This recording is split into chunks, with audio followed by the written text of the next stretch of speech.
Hello, everyone. I'm Alexa Forster, and I'm your host today for the special LGBTQ takeover series for Sins and Suffers.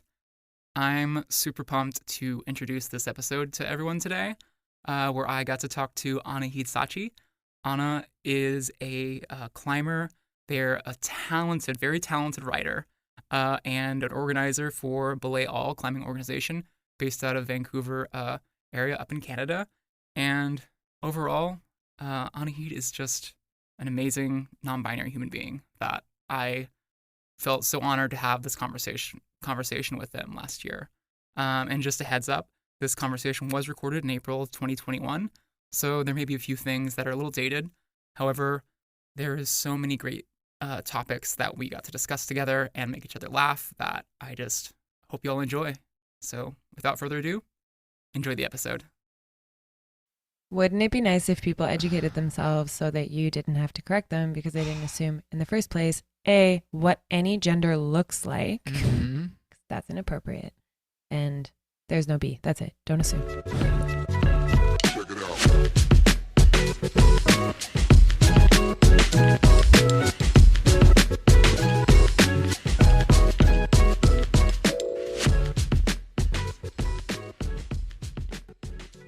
Hi, I'm Alexa Forster, and I'm your host today for the Sins and Suffers podcast. And I use she, her pronouns, and I am so grateful to be joined by Anaheed Saatchi today. Welcome, Anaheed. Thanks for having me. Hi. Hi, how are you doing today? I'm good. I've actually had a really, really nice weekend. Awesome. That's great to hear. And and you go by Nana as well, right? I do. Okay, awesome. I'm just saying that now so when people hear me call you Nana later that they know I'm talking about you and not some third person on this call that just randomly popped in. But perfect. And your pronouns are they, them, right? To start. Yes. Perfect. Cool.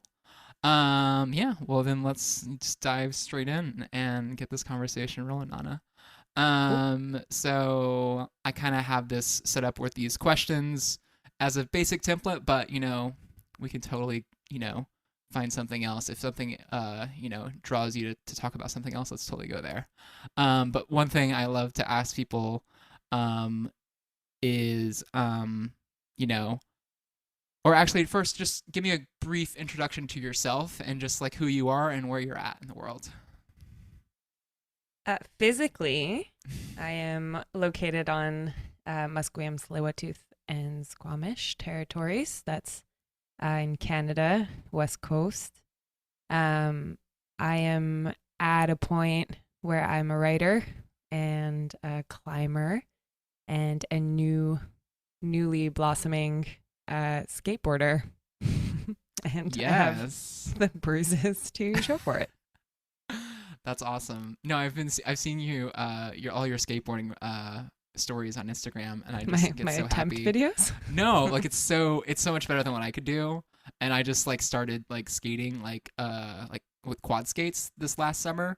Oh, cool. So yeah, I definitely feel like the falling down and the bruises is all definitely part of the process. So It feels like it.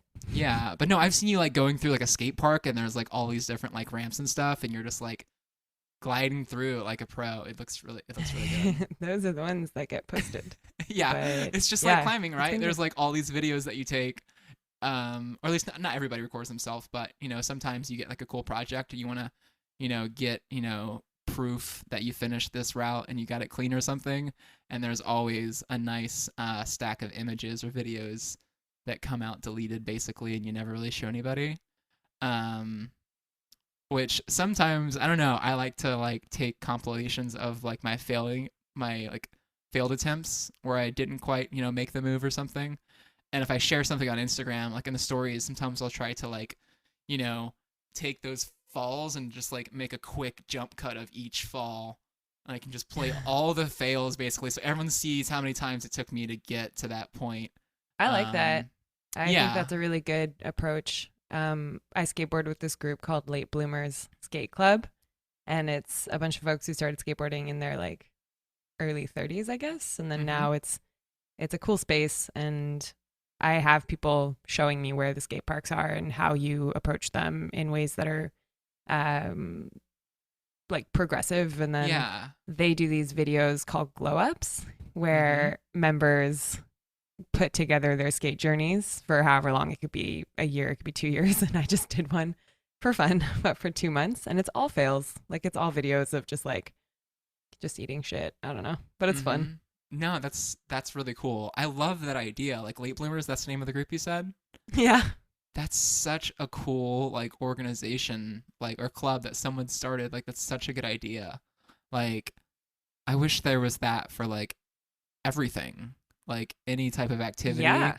That would be so cool if there was like a late bloomers like group like for everything basically. Any type of activity that you feel like you're too old to get started in, like even climbing. I feel like that would be a really cool idea for climbers basically. And people having a Mm-hmm. space for them to get into the gym basically if they feel like they might be too old if they don't have a friend, you know, like it'd be a good Yeah. place to meet people your age who are also interested in the same thing. That's really cool.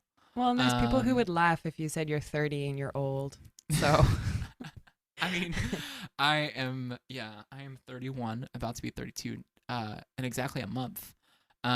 So nice. sometimes it just depends on the people I'm around, you know? Like depends on if I'm around a young group of people, then I might feel old.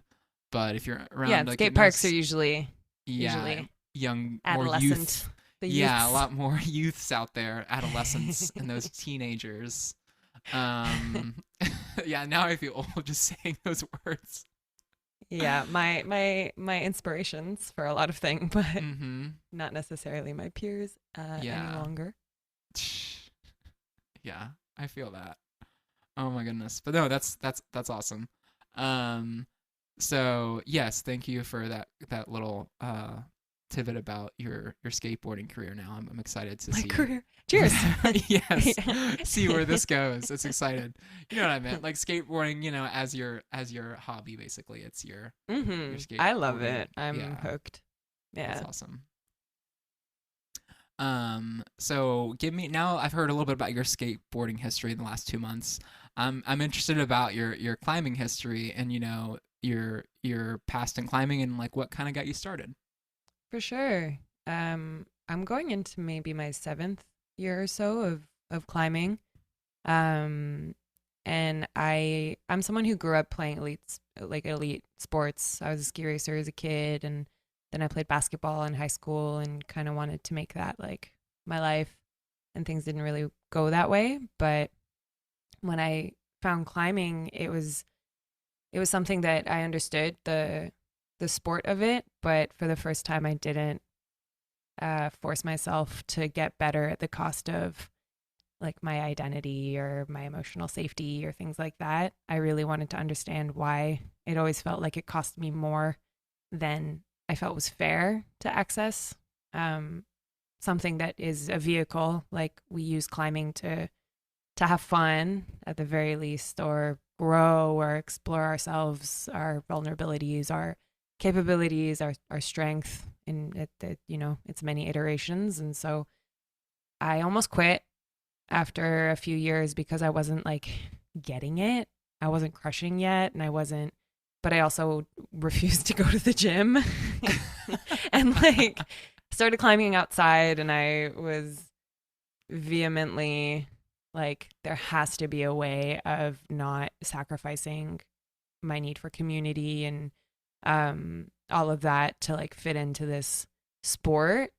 Mm-hmm. Um, and that it was like a personal journey for me, but it also just fit into the broader scope of my work and my writing and where I was headed in my 20s. So I started Belay All instead and just used that as a way of getting my friends climbing so that I would have community to climb with. And it worked out. And then I went to Color the Crag Festival, and that's why I still climb. Like, Gotcha. yeah, The basically community. going to Steele, Alabama to find proof that, you know, we choose climbing, or it could be skateboarding, or it could be curling, but it's really just a vehicle for being a good person and being in community. And Mm-hmm. now I've finally come around to training and experiencing the sport in a way that I love. And I like hangboarding, and I like doing cool gymnastic-y things and bouldering hard, and wanting to like push grades and Mm-hmm. all of that. But I kind of reversed the order Yeah. that for this activity, because I just needed to believe that it didn't have to cost me what it did, and or what it would have, and like what all the other sports I ever played did, which was Mm-hmm. like conform and then you'll be good and then you can do what you want, and like have it your way. And that didn't sit right with me, and it doesn't sit right with a lot of people. Yeah. So So I'm curious, you said based on like you were growing up into sports like constantly in your youth, like in school and everything in elite programs. And you said you got to climbing and it was not something you automatically like clicked with, or like you said it wasn't like the means for like, were you talking about like the cost of it, the cost of entry were you talking about, or was it something else that the you just culture of it the and the culture? cost Okay, of so that was the entry. main thing. Okay. There's more Yeah, than one thing. So yeah. it's like this culture of climbing Mm-hmm. at that point. You said 7 years now, right? So Mm-hmm. 7 years ago, I can't speak to what the culture was like then, um, because I've only been climbing since the beginning of 2019, um, and yeah, so I can't really speak of it, but I know it has grown and it has changed For a sure. a good bit in those last 7 years for sure. But that doesn't mean to say that there's still things that can't be done, and things that need to be done still. Um, so yeah, it's interesting hearing your perspective from your part of the world, like up there in Canada, because I had such a like, and it's so like I'm always like I've never met anyone else who started climbing outside actually, and Oh, then nice. just refused to go to the gym. But like, yeah, like 7 years ago, like I always tell people like now that I rock climb and it's just part of who I am basically. Like I feel like that's a lot of climbers basically. It's just a part of who they are now, and they wear it like a badge of honor. But yeah, I think climbing has come a certain um degree, or like maybe it's just like my awareness of the world has definitely changed and grown in like my past few years. Mm. But like I feel like if I would have been offered to climb when I was younger, like I would have turned it down. Like I'm I like, mean, are I you I did, crazy? Yeah, and I exactly. didn't Like remember because it was so foreign. yeah, it was such a foreign thing, and it wasn't until I was in my I mean it's 2 years ago. I'm not really wanting to do math, so like 29 basically. Um Whenever I was actually introduced into climbing, and that was basically because I had a friend who, invited me to do it. She was queer, and she, her girlfriend got her into it, so I just saw it as like a nice, you know, kind of like queer sport that I could get into, and that there was people who were also, sort of like me in the LGBT community that I'd be able to like, hang out with and, see my friends there. Mm-hmm. And so I just, tried it out and was very surprise from the expectation that I kind of had built up in my head from all those years of like seeing it and like hearing it be such a like kind of macho sport. Was nice to see that kind of like stereotype broken down when I actually got to the gym. um but no, that's so interesting. You were like saying how you weren't really interested in these gym climbs or anything at all, and then that's what led you to create Belay for All, right? Yeah, just Belay All. Okay. Belay All, okay. I'm sorry. Belay All, No, that it's sounds okay. better. You should definitely stick with that name. I mean, I printed it on stuff, so Yeah, you're kind of like all the way in now. It's just that's good. Yeah, Belay All. That's the name, y'all. I just same, realized that same. rhyme too. But you probably don't use the word y'all up there too much. And Uh, or yeah, is it yeah? yeah. I mean, I think for like a gender neutral way of referring Yeah. to groups of Y'all people. is a great gender Yeah. neutral way to refer to people. Little side note for anyone who's interested in how to refer to groups of people Yeah. without like wanting to misgender anybody. You can just go, hey y'all. and you're not, Yeah. you're being inclusive all at I definitely, once yeah. and sounding like you're from the South. It's great. Well, but then there's that, which is like Yeah. the South. It's like there's a particular cultural aspect to that I still gets me. I'm Yeah. sitting with that one. I don't know. I Yeah. like it, and um I use it sometimes if my brain is like be gender neutral, and Mm-hmm. I think I use folks Folks is more good. than anything. Yeah, Yeah. I really enjoy that one. But yeah, there's schools of thought around that I appreciate. I just grew up here, so I'm just used. It's just like ingrained in my head. But I can definitely see there's like a different perspective having not grown up in it, and um, yeah. So I can definitely see that and understand where it's different. You know, different areas, different people, understanding of different cultures and how people come up with language, basically. So And that's language cool. is there to like, you know, serve. Mm-hmm. So there's having an abundance mentality and being like, there are plenty of words, and if they don't exist, we should make more. Yes, exactly. Because all words are made up, basically. So This is true. this is just like what happens. Words get made up and they get used, basically. Um, but yeah, oof, that's just so much. And I want to come back to in a little bit. We'll come back to Belay All, and be Cool. able to go a little bit deeper into Belay All, basically. Or actually, let's just do it now. Like we're already talking about it. I don't want to forget about it. So you kind of set it up a second ago, saying that you started Belay All because you didn't want to go to the gym because you didn't have anyone who any of your community or anyone represented you in the gym, right? Up in Canada. So like walk me through that process.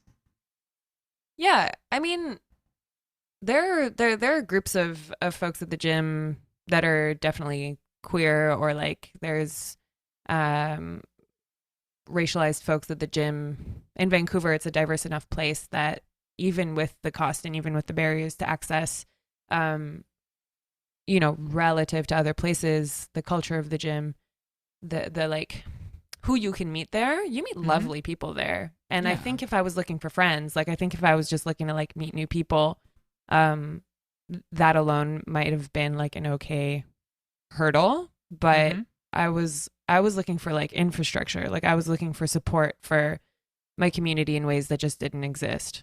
Even outside of the gym. I see what you're saying, right? Yeah, so at least at the Crag, like I didn't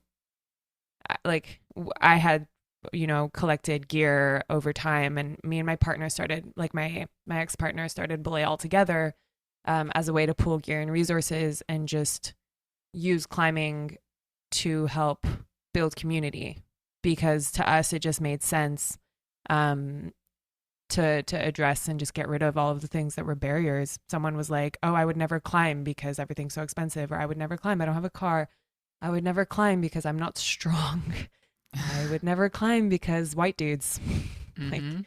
and that was it. And we were like, okay, we have gear, we have a car, we have the ability to set up a top rope, and neither one of us is a white dude, and we're not going to replicate that behavior.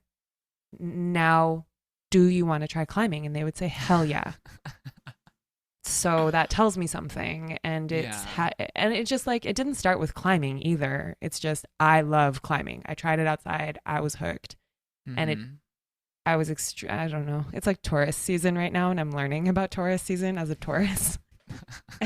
And how it's like a big everyone chill and just like be a good person, but Mhm. also very stubbornly be a good person in these particular ways. So maybe that's what happened. Yeah. Oh my goodness. No, I love like everything that you just said there about like the reasons that you did it. Like you had, it sounds like you had people in mind that you were trying to introduce and you tried to introduce to climbing this new, found like love that you had for climbing outside, and you wanted to share that with people that are like you, and then seeing, all of the doubts that people kind of had about climbing, and you wanted to be able to remove all of that. And that's such a brilliant and amazing thing that you're able to do with like the help and like all the support that you had. Like I'm sure it wasn't, right now you've told me that, you've been able to move it into the gym now. But for the start of it, like that's a lot of work and things that you had to, you know, to do to make that work. So I just, applaud you for going through all of that and starting. It's so Aw. interesting you say that. Like you just had like this fire, basically, it sounds like, from your first time climbing outside. Or I guess your first time climbing ever, which was outside. Um, Well, technically, I tried it as a kid. yeah. I did not assume. I tried it at a camp, and I was like, "That's a thing white people do, like camping." I grew up here. I grew up in the Pacific Northwest, and I did not. Yeah. It was only when I moved back here as an adult after university that I was like, "Oh shit!" And it began with climbing. Mm-hmm. It was also a way of getting to know the place I grew up. Yeah, because you just didn't spend any time, I guess, outside. Not in the way that it's marketed here. I spent plenty of Mhm. time outside. Yeah, You just know, nothing just like not. outside climbing or like nature, like camping, like you were saying. Yeah, no, Um, not camping. yeah, My it's so parents interesting. did not have time for that. It reminds me of Trevor Noah has a bit of old stand up basically where he talks about how he doesn't see how white people love to camp, and he's like, I grew up in that shit, so I don't need, like, I'm awfully just like, trying to summarize what he said. But he's, I grew up in that shit. I don't need to go and like pay a lot of money to live in that same, circumstance. Um, which is very accurate. Camping has a very expensive kind of entry to get the things you need to be safe, to have shelter, to have water, to be able to get there with the car, like you said. There's a lot of entrance fees to get past it. Um, so yeah, I can see why it never had interest for anyone who had to grow up in a situation like that, or even if they didn't grow up in a situation like their parents didn't have the cost to do it. Um, and yeah, like I grew up camping a little bit, but I never really enjoyed the experience too much, or had any like special thing connection with it. It was just something that we did. And I wasn't really like, I was privileged to be able to go camping a little bit growing up, but I wasn't really a fan of it. Mm. But I was getting sidetracked. But going back to what you just said about like having this passion basically about climbing for the first time and getting to do that outside, like I finally had that opportunity myself just last weekend to go climb outside. And it was like, it was just like actually going to the gym all over again for the first time, and like getting on a top rope for the first time, but it's outside, and It's super different. it's so different. It's so like, just like a few words to recap the whole experience. Like it was so amazing, and I was so happy and excited the whole time. But it was also in the beginning one of the most terrifying, and like anxious things that I have done since starting climbing. Basically, like starting in Where the did you gym. go? So I went to Horseshoe Canyon Ranch, in Arkansas, which right now is not the best place as a trans person for me to be going. No. But Oh, I'm it so was sorry. like, I know, I had so many second It's not thoughts, funny, but it's just and it's I had so many second thoughts to go because of what was going Yeah. on in their Mhm. local government. And I was just like, do I like just cancel on this trip and not go based on like their government and what they're doing right now to exclude, you know, trans youth from, being able to participate in sports, and like also like completely shutting out trans youth from access to healthcare. Um, just really had me so angry and wanting to just like cancel my trip. And then like the day before I left, I think I saw something about a law that they were proposing that would allow people to sue other people for using the bathroom that they, for the gender they identified with. Like that was like something that was Ugh. just getting mentioned and started. I don't know what the process is, where it's at right now, but that just made me even more upset. Um, but Yeah. all those things aside, like it's something that I have no control over, and I realize like that's something I can't control, and I can't let that come in between me and like finally getting to climb outside. Well, and getting to like Yeah, live your life and experience things that exactly. give you joy. Yeah, like so I was really nervous on the aspect of going to Arkansas as a trans woman and like just traveling. But luckily I went with a group of people who were all experienced and have climbed at Horseshoe a ton of times. So I knew going there I would be, safe in the sense of like knowing where to climb, where not to climb, and for people to help, set up a top rope for me. And That's huge. I'm so yeah, like glad. so basically through my, a little over 2 years at the gym, making these new friends and connections that were able to, you know, thought I was a cool enough person to invite on a climbing trip with them. So I'm really grateful to have made those friends. Aw. And yeah, so like all that said, basically to just get to the point that like I totally get what you're saying about climbing and wanting to make it accessible for everyone. And like I'm so um proud of you for doing that and like also curious on like ways to like keep on doing that in like my area base, even though there's not like there's a place like an hour and a half away called Mineral Wells in Texas is like the closest place for Dallas Fort Worth people Mm. to climb outside, and that's got some top rope and lead stuff out there that you can do. Haven't been yet, but I just want to be able to create an experience like you did for people like you. I just want to help create an experience like that for queer folks, trans folks, whatever, like to be Mhm. able to go climb outside because it's such a different experience from climbing in the gym. And it's just, yeah, I can't Yeah. wait to go back and do it again. But I'm Oh, trying brilliant. to like figure out. So, yeah, that's just been in the back of my head for the last week now. Well, and the And pandemic it's, doesn't make it easy, like yeah. to have space. I mean, literally just climbing with you is revolutionary because you're learning and then you're a teacher because culturally like you're not a cis white man hoarding Mm-hmm. power and resources and gatekeeping information. Just that's the Mm-hmm. culture. It just is. And that's like how capitalism sustains itself. And that's the Cliffs Notes. And then um, eh, just learning from you is disruptive. And then being at the crag together, or like it doesn't take much to do this work. It's just uh, a different lens. And so a lot of Mm-hmm. the time people talk about diversity, but they don't actually mean giving people like the power to do things and the Mm-hmm. resources to do things and just gather in space and like do the thing. They want the story or they want the image, but they don't want like the lived experience or reality. Yeah, they So want like the headline to say that they did this like good thing and helping support this community basically, but like where's the follow through, you mm, know? Like if you're yeah. if you're And it's saying you're context going to specific. yeah, context is very very important. That's just like a very loose kind of like, idea, but of having it like something that you're actually like supporting and it's a constant support. Um Well, yeah. yeah. And are we all aligned in where we're trying to get to? Mhm. Like in 2018, when I started Belay All, I didn't feel in alignment with my gym about being doing everything from a social justice perspective. People are Mhm. like, "Oh my god, why are you making such a big deal out of rock climbing?" And I'm like, "Because everything is political, and if you don't get it, I don't want to have to be the person to help you get it. Like, have a nice Mhm. life. I have shit I got to do." Yeah. But when people get it, they get it, and everyone's learning on their own timeline. And bless, we were all brainwashed growing up, so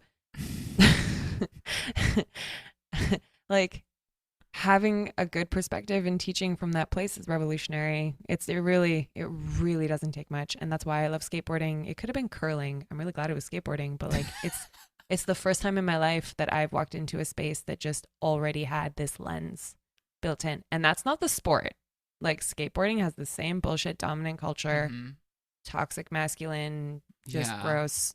And then in and amongst that there's like definitely nuance. But the community that I'm getting to Yeah. know feels very related to Belay All and to all of the communities in the States and the work that Mario's doing and the work that you're doing. Um, that just feels really good. I don't have a Yeah. point. This was a tangent. No, it's I love it. I just love how you just tied that all in. Like, yeah, basically what I heard was you're so into skateboarding now based on the community that you found, at the beginning now for your skateboarding journey. And it's reminding you of climbing, or it's reminding you of your, Belay All group, basically, because you had this community that was a safe space that understood exactly what it's like to be a member of that community, and like to be, an indigenous person or a person of color or a queer person, basically, and allowing you to be in that space and to be seen and be heard and like be valued, Mm-hmm. just like everyone deserves to be. Well, it's literally the apocalypse. I don't really know any other way of getting through it if we don't build really good communities with each other. And if that's something that hasn't been intentional in spaces before, Mm-hmm. then that's what needs to happen. And I'm really happy to say that my climbing gym has facets that are like a lot better to work with now, because there's people on the inside that are really aligned with like social justice as a priority and not just like a thing to tack on at the end. But it's hard. Like climbing was started in or through whiteness, and anything that was started through whiteness is just inherently is going to have a lot to undo. Mm-hmm. Yeah. Yeah. Like there's work to be done there, like if there is everywhere else. Mm-hmm. I kind of have an idea what you might say, but I still want to ask you. Shoot. And this is a good one. I love to hear different responses for this one. It's, why do you climb, and what keeps you coming back?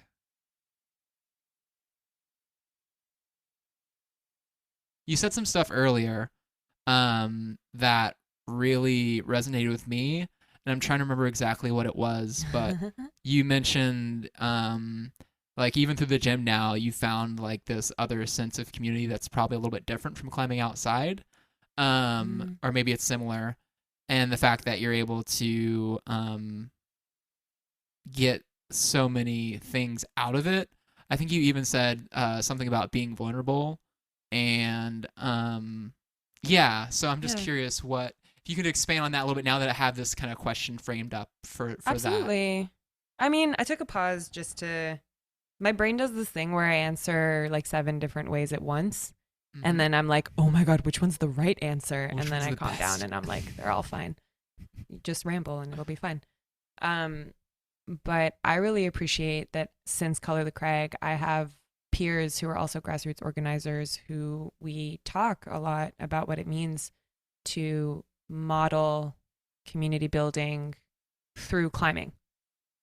And I started climbing because I wanted a sense of belonging, and I found a thing that I immediately, it clicked why people do it.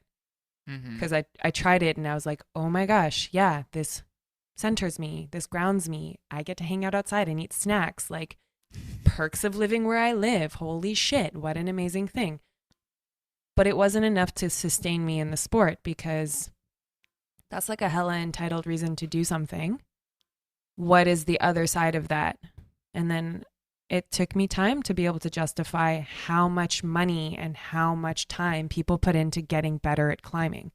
And I'm not going to speak for anybody else's reason why they climb and take away whatever is really valid about why they do it.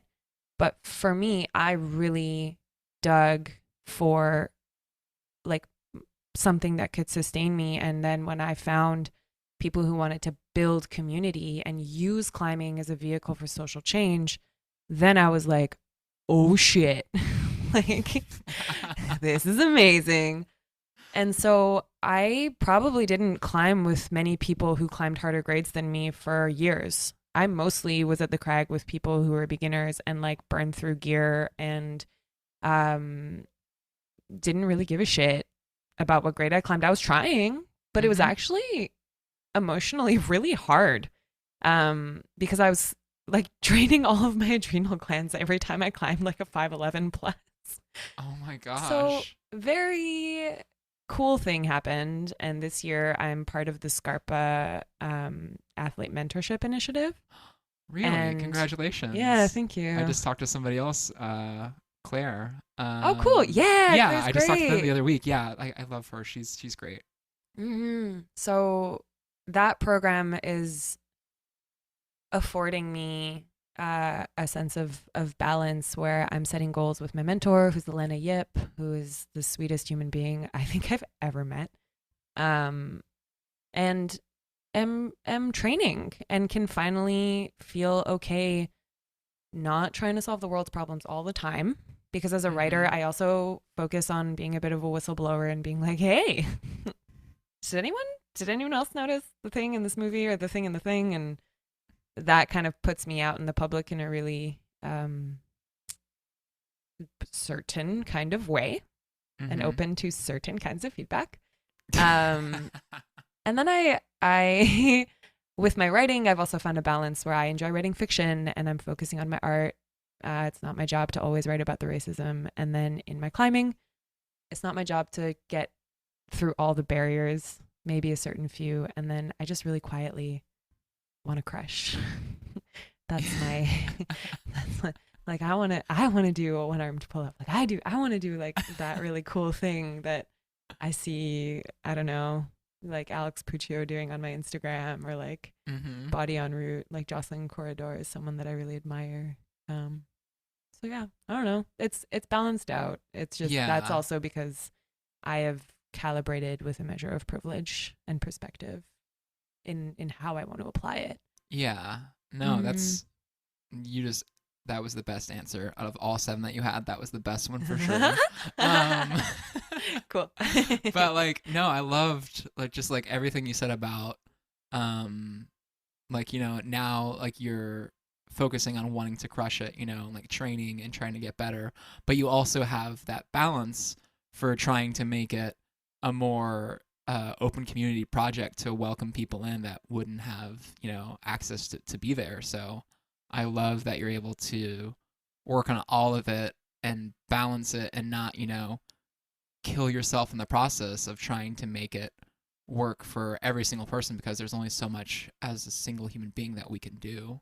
And knowing your limitations is so important. Yeah. And I mean, not to like martyr myself either. Yeah. I've been fortunate to like have mentorship through like Brown Girls Climb and through Danielle Williams from Melanin Base Camp, being really good about the fact that like there are already amazing populations of like BIPOC and queer and trans and discerning between all of those identities, but they exist. And so there is nuance within nuance within nuance in and around all of this, and like we can all kind of infiltrate in certain ways and like work together and make our own thing. Like Belay All doesn't necessarily need like white people to get on board or like cis dudes to get on board with what we're doing. We're doing what we're doing because it's important, and it's like how to survive an apocalypse, and that's not like an approach that was invented yesterday. It's from like ancient cultures. Yeah. And I grew up with that embedded into being an Iranian person, but more importantly, like learning from indigenous matriarchs here from like the Squamish Nation and hearing them talk about being obligated, you know, from 7 generations back, 7 generations into the future. Wait, I lost my train of thought again, but all of that sounded really important. It was really good, yeah. Thanks. It's time for second coffee, I think. Yeah, second coffee. That's a good idea. I can remember when I was last week when I was climbing, I was like, okay, I had breakfast, now it's time for second breakfast. It's perfect. I'm gonna pause and ask my person upstairs to bring my laptop charger downstairs. Totally cool. Via text. Yes, totally fine. We can just leave this running basically and just say we're gonna cut here, wait for laptop charger, and for you to go get some second coffee in there. Oh no, I won't get second coffee. Okay. I think I'll have it after. Okay, perfect. No, yeah, of course. I want to be like, we can totally pause here and let you, but yeah, if they're gonna bring the charger, that works too. Yes. Okay. Trying to just. Do you want to wait for them to get the charger to make sure it's good, or? No, I should be okay. Okay. If it gets lower, then, but it should be fine. Okay. I'll say Cool. pause again. Yeah, you'll say pause again whenever they come to your Yes, door or thank whatever, you. and then we can. Okay, cool. Okay, cool. Awesome. I'm just trying to dive back into it. So we did the why do you climb part, and I love that. Because I totally agree for so many things that you said. Like for me, especially like climbing. I like how you said that it gave you a sense of belonging. Like I feel like that's something you said. Like I haven't ever really noticed that before. Like even with myself, but hearing you say it, like yeah, like it was such a good thing for me because I was a year into my transition basically when I started climbing because I Mhm. started or no, I was like almost a year basically because I started my transition in the first part of 2018 and then so the beginning of 2019 so I got into climbing and I had just like started the year previously like really focusing on my health for the first time in my life and trying to take care of myself physically and just like watching my diet from where I had in the past and just not really like worried about my food intake and was like the healthiest getting to the healthiest point that I've ever been with COVID some of those things have slid a little bit for mental health reasons but working on it now. But at that point, it was like I was in the best kind of shape that I would ever been in physically. Mhm. And this isn't to say that you have to be physically fit to climb. That's not what I'm saying. But for me, it was just like the perfect time to get into it because I was able to just like start um, getting on the wall and just like able to just progress in ways I wouldn't be able to in my past. And I don't know, I found it very I've heard other people say it, and like I love the fact that it's very grounding, and it keeps you Mhm. in the present basically. Like if you're not present while you're climbing, you're probably not going to do too well. Like you're probably going to be coming off the wall quite a bit if you're not able to be focused in that moment on in that certain move. Because a Mhm. lot of the times I find myself going to the gym to go climb when my head's just really full of emotions or I have things going on that I'm just like having a hard time dealing with, I can go to the gym and really presence myself to climbing and it kind of helps reset my frame of mind and being grateful for that experience of climbing and like what I was able to achieve on that, day of the climb or whatever and take that, that grounded feeling and be able to try to apply that to the emotions that I was going through earlier is Very cool. yeah, I think I saw it was some like queer Instagram like climbing organization and they said can climbing be healing and I would totally 100% agree that climbing is one of the most like healing therapeutic sports that I have ever been a part of. I mean, me Um too. I think that's why I fight so hard to have people able to access it because it's that's the struggle. Like if you're climbing and that's where it doesn't matter what grade or where or how you're accessing the actual activity, it's mhm, already completely consuming in a way that can give back, you know, mentally, physically, emotionally, spiritually. Like I really connect with it. And that's not trivial, but mhm, the culture of the sport and sports culture in general, and then also the culture of white spaces, capitalist spaces, male spaces, they put obstacles in the way of people being able to do that. And I don't think that's okay. yeah. We need to demolish these obstacles. Demolish. Let me go get my Yes. bulldozer. Yes. It's time to It's take down the pink. patriarchy. Yes, I love my sticker. I got I'm gonna show Yes. you, but nobody else, obviously. This crush the patriarchy sticker that I love so much. I think, do you think Um, it looks like a uterus on purpose? Or is that um, subliminal? where hold on, where I don't think which part are you saying? So the fist holding the quick draw, Yeah. right? Also kind of looks like a uterus. Oh my gosh, I never saw that or But recognition, but I'm sure like that might have been part of that's the also maybe 100% my unconscious bias becoming conscious. I don't know. I like everything about this, and they have like the little figure eight like tie on the bottom there. Just a nice little touch. But yeah, just need to just crush it. Yes, please. Fresh start. Okay, yeah, we're going really far here. I love it. I say that at my meetups, though. I'm like, yeah. thanks for being here. I know this workshop is to smash the patriarchy, but just by being here, you're already kind of doing that. So Yeah, let's just climb.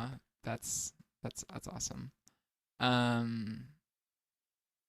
Yes. I totally just had the thought and it disappeared.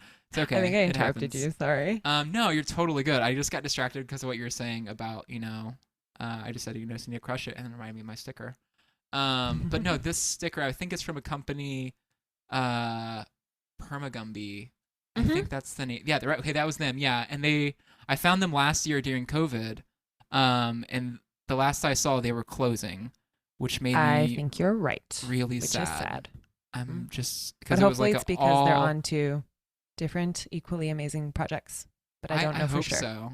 I need to look into that and double check. But I was able to get on their closing sale that sticker and a pair of really cute leggings. Their leggings are fantastic. Yeah, I was really sad that I didn't find them sooner because I would have bought more stuff to support them. But yes, yeah, because they were like all femme, right, company, right, and were they also like queer led as well, or was it just it was like an all femme company in the U.S.? I don't know for sure because I don't actually know exactly. I have a sense, but I don't want to say because I'm not sure. But yeah, it gives me queer vibes and I love it. Yeah, it definitely did give me queer vibes. But I just remember it was like an all femme company. I think it was out of Colorado. And I'm just saying all these things, This can go in the show notes. Off of thoughts. Yes, I will definitely work on finding some information that I can put in the show notes later. And also everything for Belay All will also be in the show notes for anyone else. Oh, who's interested. we also might be rolling out some merch. Ooh, just gonna shamelessly plug that so that I oh, actually yeah, get of around course, to doing plug it. Away.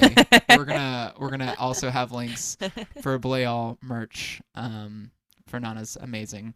For the shop that definitely exists. It doesn't. It does. But it will. It will soon. If you go there right now, it's just there. Oh my god. People will be when listening does to this air? In the future. Oh no. I'm hoping to put these start. They're not gonna all go up at once. They'll be one at a time. But yeah, I'm so excited to see some of this merch for Belay All.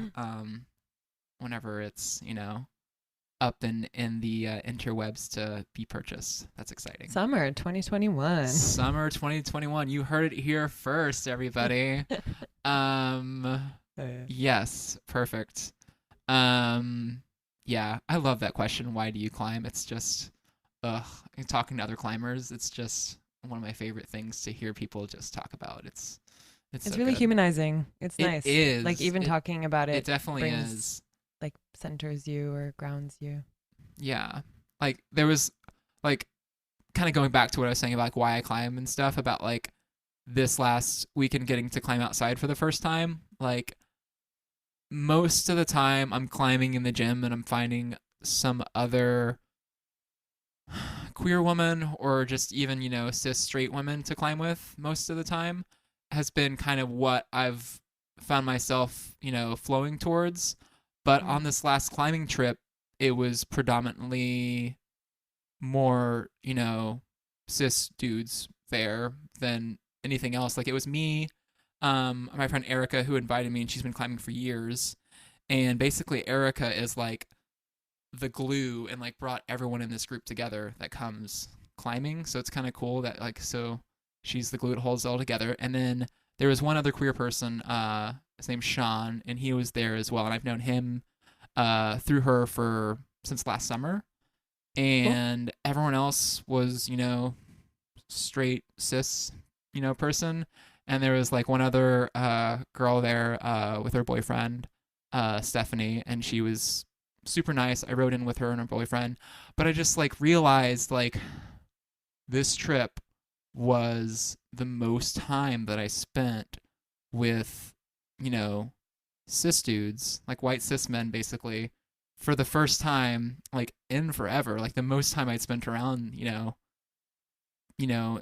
white cis dudes, which I haven't had the best experiences with in the past.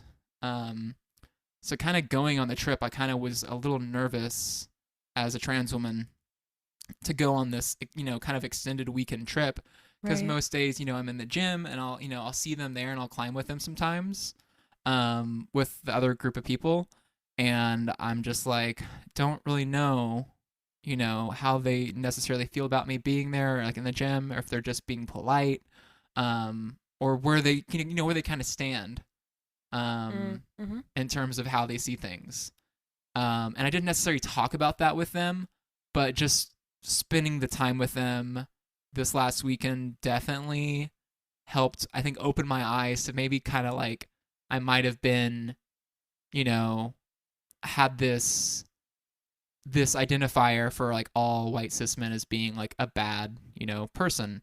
And that's not necessarily the case. Like there's like good, white cis folks out there, and they're supportive, and like they want you to be there, and like can respect you just as much as the next person should be respected.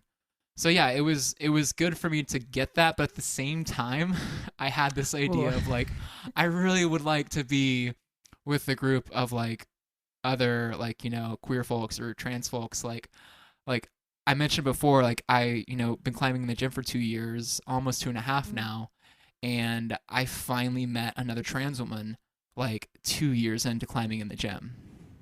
Yeah, I mean, Or I yeah. finally met Sorry, go another ahead. trans woman who like, came out to me basically. I might have like accidentally climbed with somebody and not Uh, realized it, but like uh, um yeah, so yeah. finally after 2 years, like I met, this other woman climbing who's like me, and it was just like the greatest experience basically, Yeah. that I've had in the gym. One of the greatest experiences I've had in the gym so Mm. far. So I just thought about it when I was out like climbing. I'm just like, I love this. Everyone here is like super great and supportive of me, but part of me wants more. I want to be able to share this with other people like me basically. So I really get that feeling that you had, or at least I think I can get that feeling that you had about climbing outside the first time, and wanting to be able Mm-hmm. to share that with other people like you. It's so interesting how that just automatically just is like a trigger response in your brain, I think. Um so yeah, that's just something I wanted to share for some reason. Um yeah, Thanks for sharing. totally sidetracked it there. Of No, it's course, you're good. welcome. And okay, so here's a doozy now. So what are your thoughts? And I'll preface this by saying I understand, and I've learned a lot so far with hosting these episodes, is that like climbing culture is its own thing, and it's different to like almost every area that you go to is going to have a somewhat different culture. And Mhm. so I try to keep that in mind whenever I, think about how awesome climbing culture is for me in my gym, because I get a very like welcoming and accepting, gym that's very progressive and pushing towards making the right steps and trying to create more spaces for anyone who's ever been a minority basically to be able to access the sport in the gym.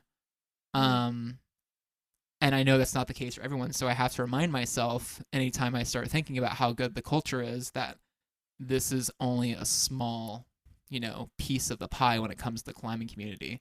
It's not the whole thing. So I like to ask, what are your thoughts on today's climbing culture? So like, for you, where you're at in outside of Vancouver, right? What are your thoughts on today's climbing culture and community? And then um second part, kind of like the most, juiciest part of the question is, what can we do to improve, the community? Um, yeah. I like that you call it a doozy.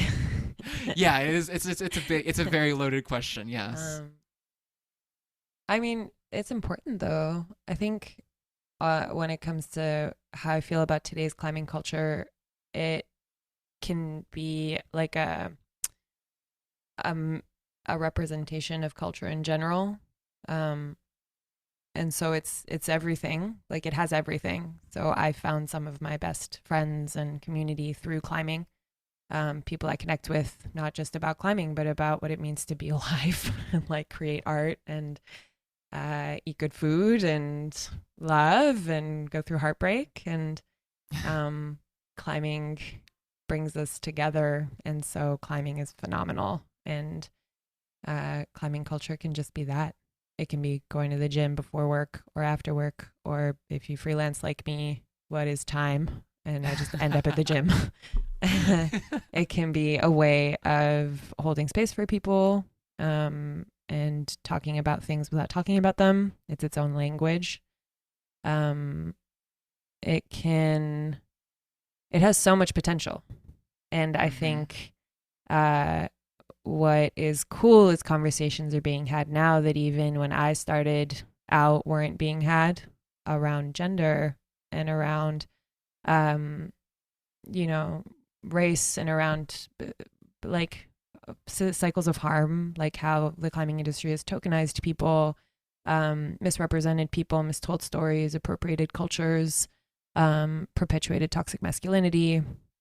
There's just a whole heap of nuance that I think the climbing industry can thank like culture at large for. And if anyone's been paying any attention, they've like tuned in. So gyms that are doing better, or brands that are doing better, or anyone who's doing better can thank like Black and Indigenous people, and then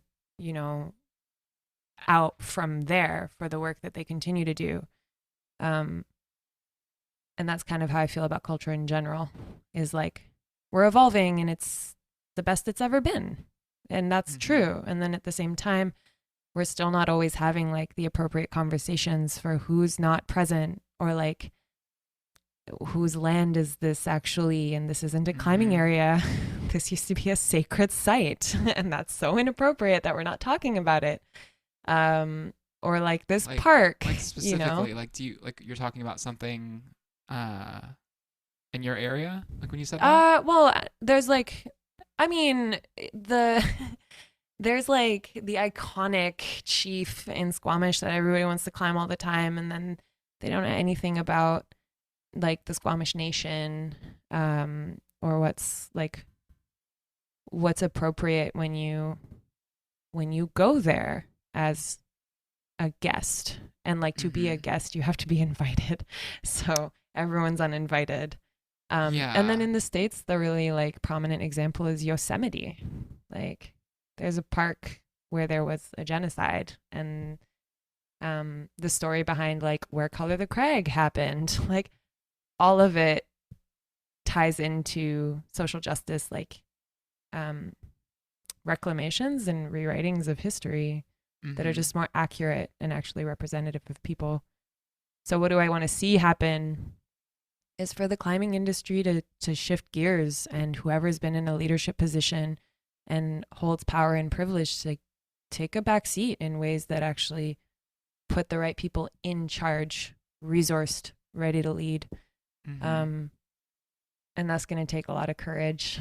And so it's a challenge, and it takes time. Like a lot of people immediately want to tell me that it takes time, and I know. Yeah. I know it does, but it's worth it. That's phenomenal, first off, but like I know exactly what you're saying about like it takes time. Like I understand it takes time, yes, but what I have found in my approach and like creating change, which has been a very small level of just like getting I mean, I'm not taking all the credit. I've had help. I had definitely had help. But I wanted an LGBTQ like climbing group, like meetups basically. That they had this thing called Lady Crushers at my gym. That was every Sunday. It rotated at the different locations, and I was like, that'd be really cool if we had something like that here in Dallas, or at Summit, basically, where we'd be able to go. And I found the only way that ever happened was by me going to them and asking them repeatedly for this to happen, to make space and to set aside time for an event for something like this to happen. And lots of support from other queer folks in the gym doing the same thing, like the squeaky wheel, gets the grease essentially. Like continuously making noise so they know that you're still there, because if you don't, then they're just kind of like they have everything else going on at their gym, at their company, and they have 1,000 things going on. And the moment you disappear, it's like they go back into autopilot, basically, on the way that they've been functioning to make things work for them the best way that they can to make that bottom line the biggest number possible. So, Yeah. um, I mean, I grew up in a family business. I know it's hard to run a business. I yeah. also grew up in a family business of immigrants. So I know it's hard to run a business, but I don't take, not that this is what you're saying, but like Yeah. the least people can do is be responsive when someone takes on the labor of showing them what they weren't seeing as a problem. Mm-hmm. Yeah. No, that's totally true. I guess I was just trying to echo the idea of like, I know it takes time, but Mm-hmm. you still need to be vocal about it in the timely process, because if you're not, then people are going to stop hearing it, and they're going to stop, caring, essentially. Like someone who's, a white cis climber, if I don't, my idea and opinion, first off, is that if it's not something that they're constantly seeing or reminded about, they're going to forget about it because it doesn't affect them immediately.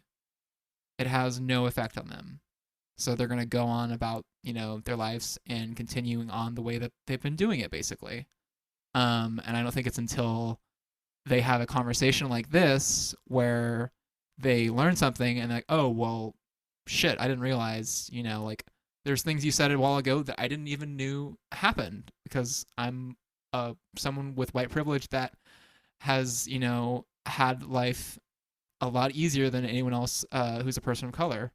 So I didn't know about, like what you said about this whole Squamish culture, and like there's like a climbing site there that, used to be, Oh, climbers just claim like a giant piece of rock as like, and it's yeah. phenomenal. It is a beautiful rock to climb, but as like its own separate entity from, Mm-hmm. and like Squamish, the city, the municipality versus the unceded territories of the Squamish Nation, who are there Yeah. thriving despite. And it's just, it's an interesting shift, like how we talk about things. It's an interesting way of demonstrating like Yeah. how that matters.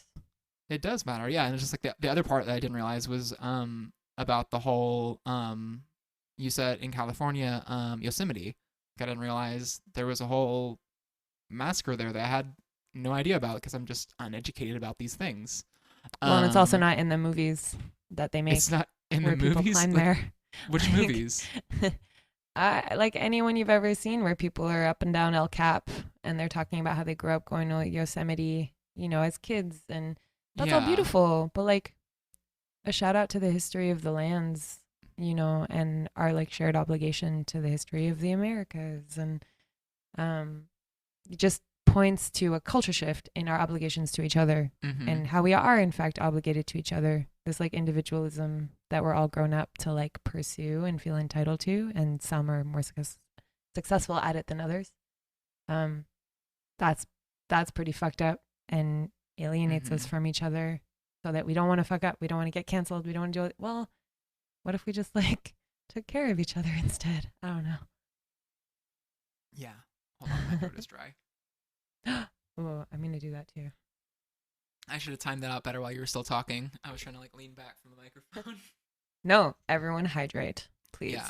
Okay, everyone, That's take a the second PSA for today. and hydrate yourself today. Because right now, it's probably somewhere in the middle of summer, and if you're in Texas like me, it's going to get really hot, and you need to stay hydrated, everybody. We had a really long debate about how if you're having coffee, do you need to drink water if there's water in your coffee? I've heard this debate about many other things as well, like alcohol. It's like, oh, there's water in here, so I'm Right. good. I put ice cubes in my shots, so that's that. That solves that problem. You can tell I don't drink because I was like, ice cubes in my shots. I was like, ooh, it's just like they are so fancy with their alcohol and intake. Yes. Yeah. But yeah, again, I kind of lost the thread. No, it's okay. I remember where we're at. We were talking about some heavier things about climbing culture and everything, and what we can do to improve it, Yeah. basically. I think ultimately I'd just like to see folks understand that there's an education that we were all kind of denied growing up, mhm. that it's our responsibility to pursue now. And the best time to start is now if it's not Yeah. something. And So that's just basically, go yeah, ahead. yeah. Sorry. Oh, that's just Um, like catching up on what yeah. already exists, Googling the right things and following the teachings of the right people. Um, that's kind of what I would like to see climbing culture continue to do so that we can have Mhm. the nuanced conversations as opposed to constantly trying to prove that like affinity spaces are necessary. That's like so 2018. Yeah. When you say infinity spaces, like you're talking about like for like Belay All, right? Like something like that as an Affinity space infinity. would be like a like group. Oh, like group. So the Okay. queer and trans night, Yeah. if just queer and trans people are present, Yeah. everyone has a shared experience that like connects them in Yeah. the space. So you kind of have an unspoken affinity with people, Yes. like an affection and I you love know, that. a camaraderie. That's Yeah. yes. That's exactly what that is. Okay. So in here in Dallas, the DFW area at the gyms we go to, they started uh BIPOC climbing events basically after the Black Lives Matter movement got a lot of coverage last year after everything Mm. that happened with George Floyd and everyone else who was unnecessarily murdered by the police. Um, and so they started doing that, and there's a couple like Facebook pages here in the Dallas area for climbing that get posted to, and somebody was sharing. There's this girl who was sharing the link for the events on these pages to promote them, to get people to come and, like you said, begin to educate yourself. If you aren't a member of this community, you need to start to like educate yourself and like just listen to what these people are saying about their experiences climbing, and like in the gyms or even outdoors, and to just be there and to understand what they're going through, so you can begin to try to help them in any way you can. Um, and she was posting about it in these groups, and constantly there was like a few like three to four like basically white cis dudes who would just come on and like hit the laugh react button on her sharing those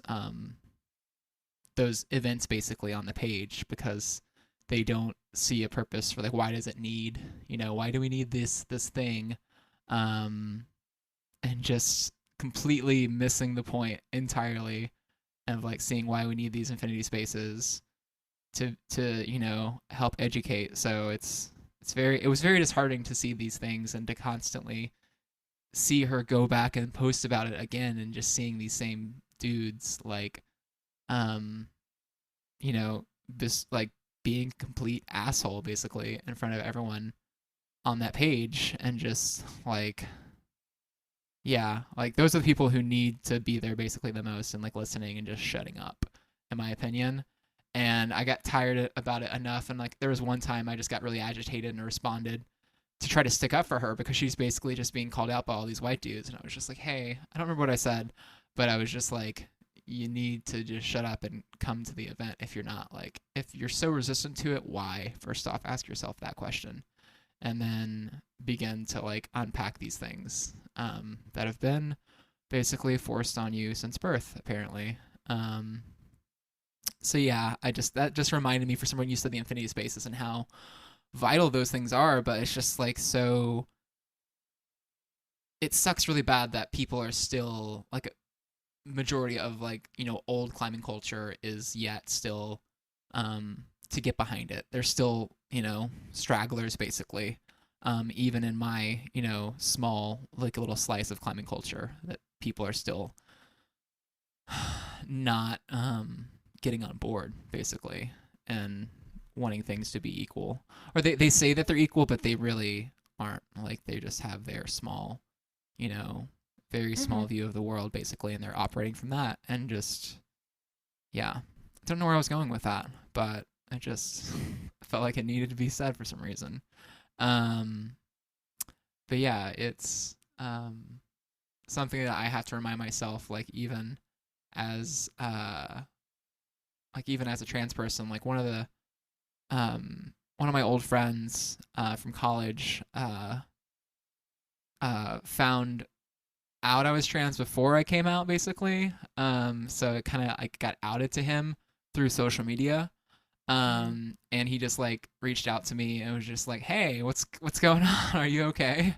And we had a lunch together, and uh, he's one of my old coworkers from college, and we were good friends. He's a young black man, and he was like, "Well, welcome to the club." It was like one of the first things he told me after I told him I was trans, and I was just like, "What do you mean?" And he goes, "Well, you're now you're a minority," and I was just like, "Oh, yeah, no, that's totally 100% spot on," and just like realizing that in that moment, and through like different like kind of like therapy sessions with my therapist where I learned about all of the male privilege I would be losing, and learning about the instances that I would start to feel unsafe in certain spaces or around certain people, and have seen all of these things basically come true before my eyes in the last 3 years.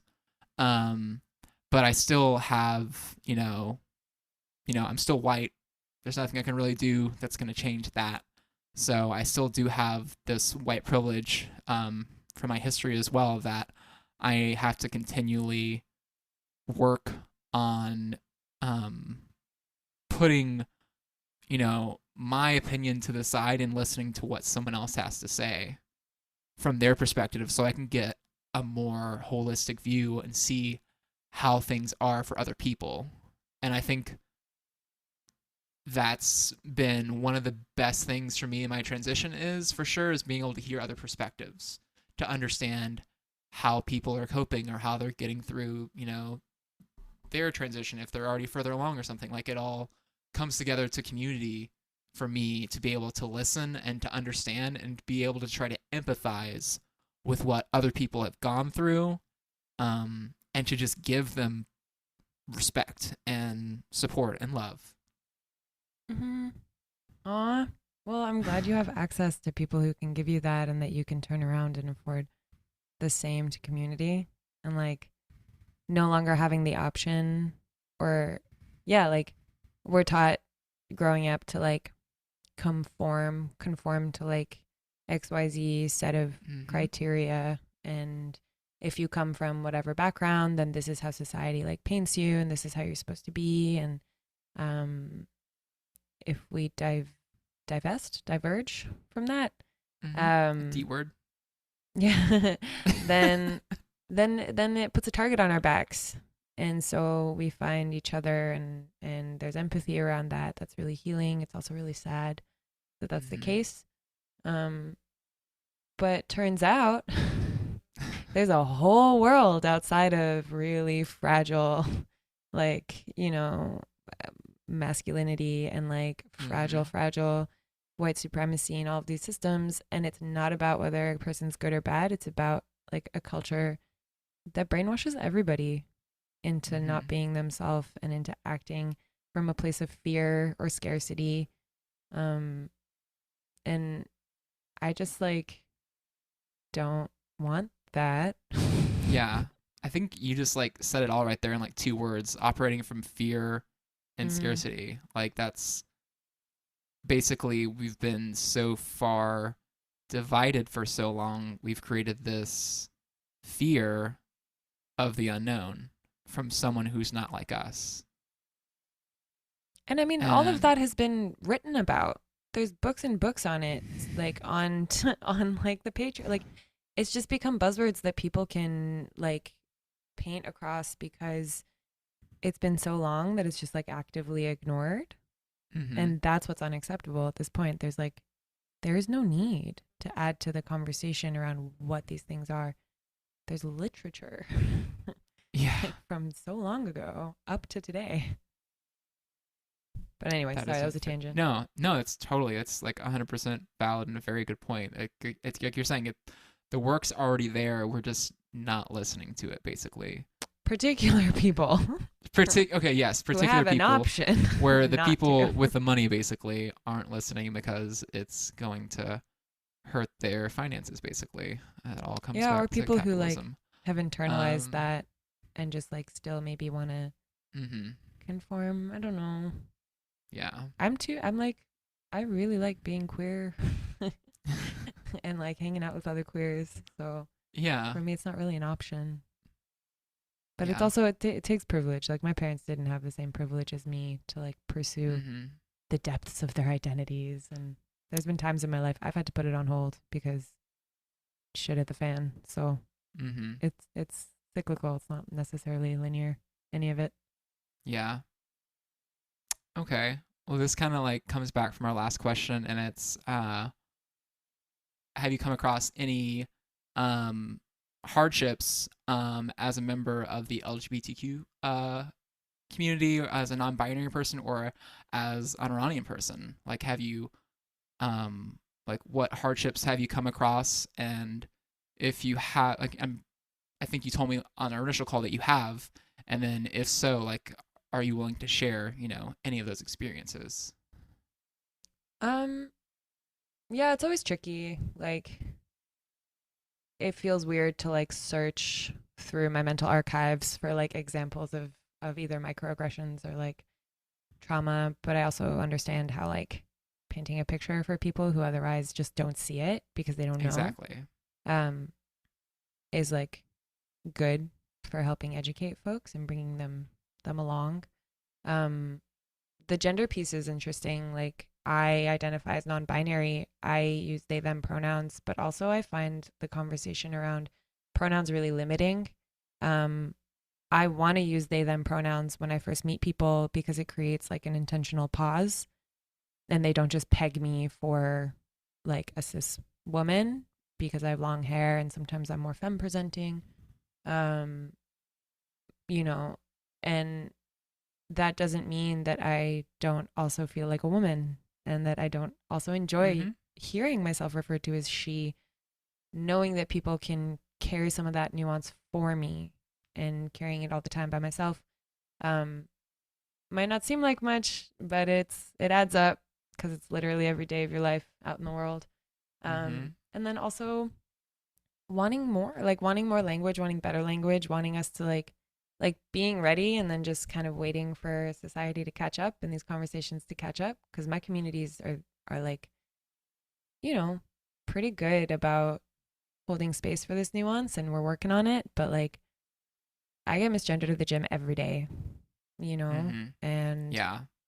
um I thought it was fine because in my head I was like, oh, she's good because you also that like includes you include that for yourself technically, but it's not the same. It's not like someone actually holding your identity with care, Mm-hmm. and that's like one example. I'm also someone who like knows that if I'm around a group of dudes and I like take my hair down, I have long hair, then I like they like listen to me when I'm talking as opposed to if my hair is up in a bun.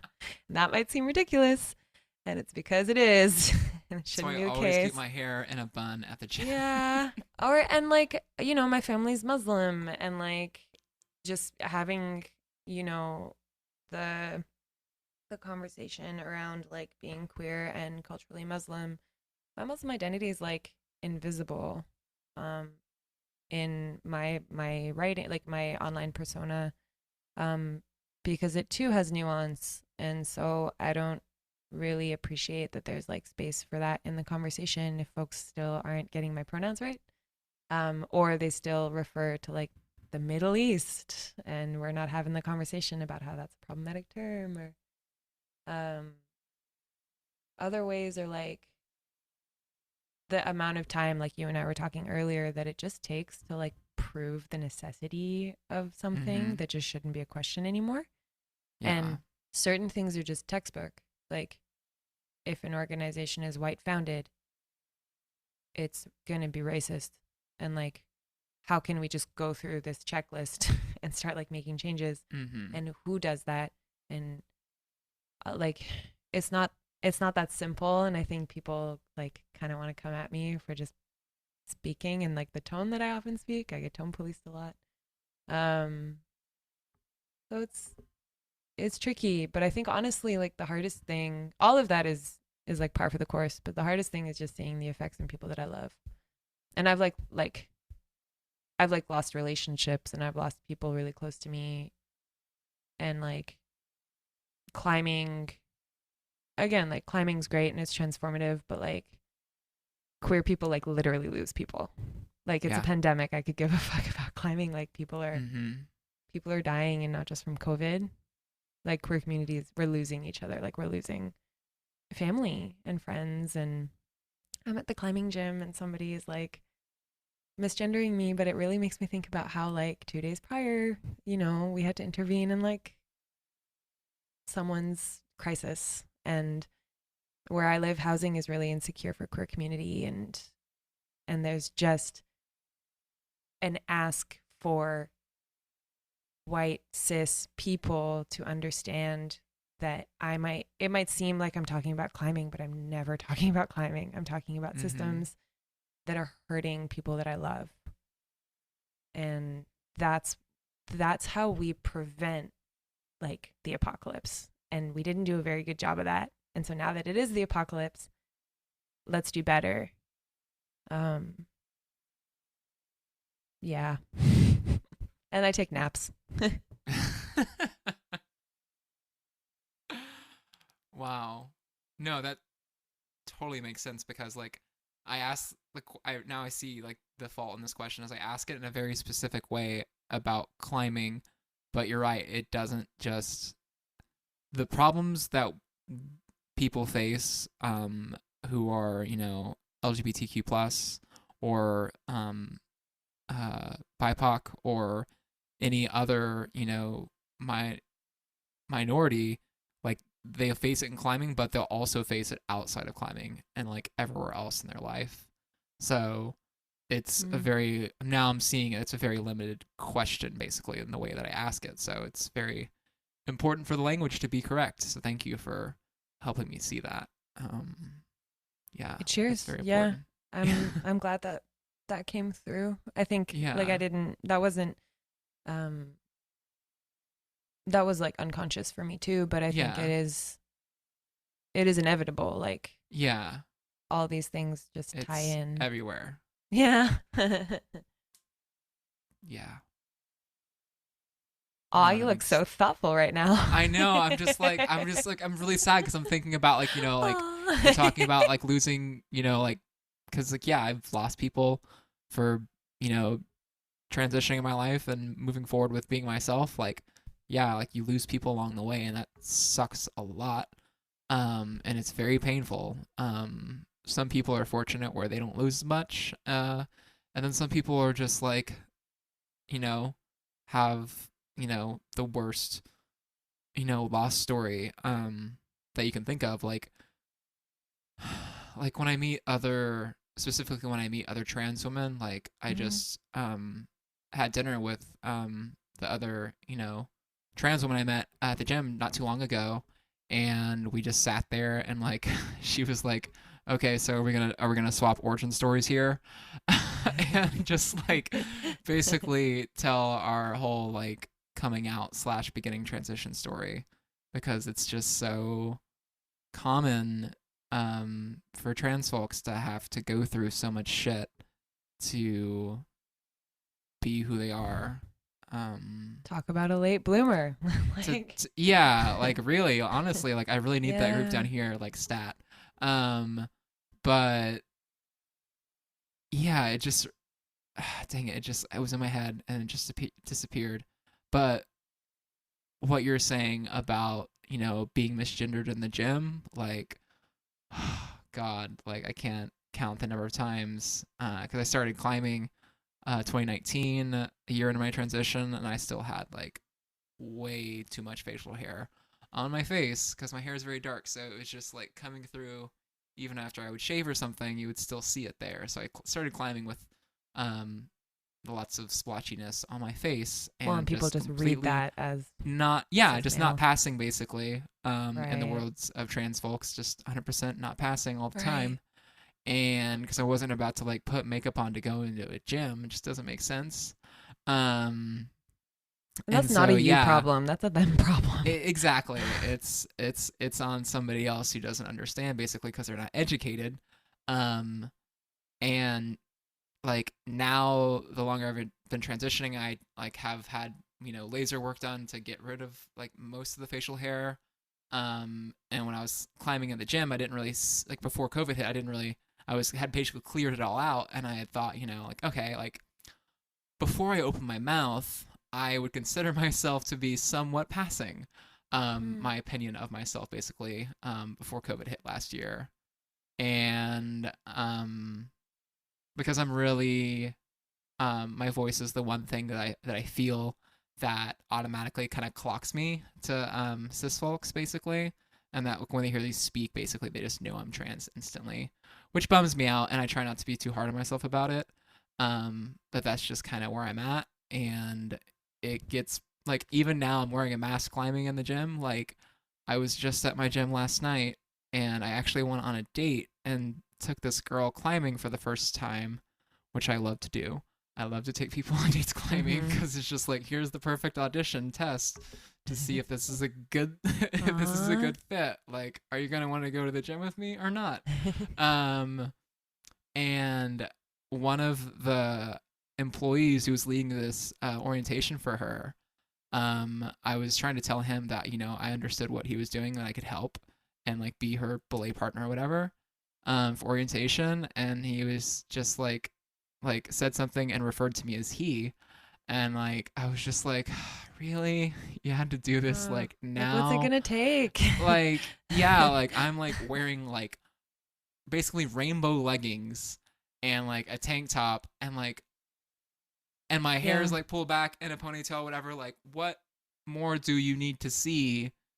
Like, just going off my voice now, like, why do people assume yeah, I'm like, anyway? I don't understand. Like, It's I was just like, inappropriate. I said she like 4 times before he finally heard me, because for some reason, like, especially in the beginning of my transition, I hated correcting people. Like, I had the hardest time with confrontation, so trying to correct people for my pronouns was so hard for me. But I realized if I didn't start in the beginning, it would become a habit for them, and they would just keep doing it. Right. So I found it important to be able to detach myself from my emotions and correct people and move forward, which is hard as hell. And it takes a toll. And then it does. But with COVID happened, I got used to not doing it. And then coming back after COVID, it started happening again. And I'm just like, I'm having to relearn this skill, and I hate that. Wouldn't it be nice if people educated themselves so that you didn't have to correct them because they didn't assume in the first place, A, what any gender looks like? Mm-hmm. That's inappropriate. And there's no B. That's it. Don't assume. Yeah. Just don't assume, y'all. We'll be good. But yeah, I don't know. I found the experience of the gym has been overall good, with just some like, shitty experiences here and there. And it's not the whole experience. It's just, a few random folks. But Yeah. I can't wait for queer to just be the default. Yeah. It's just like politically, everything should be politically queer. That's my thesis for today. Yes. I don't think anyone, like, for me, queerness is like, it's an identity, and there's people's sexual orientations, and like, beauty, do you?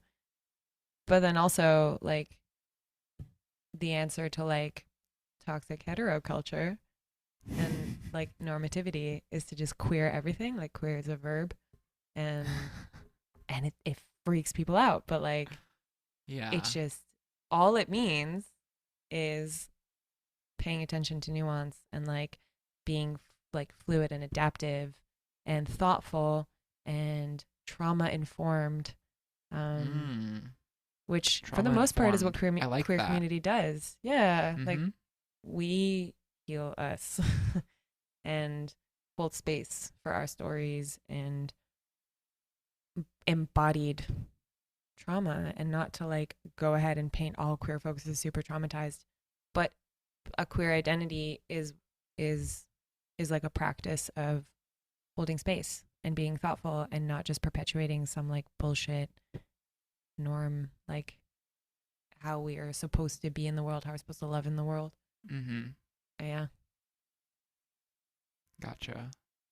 Um, so now I'm just curious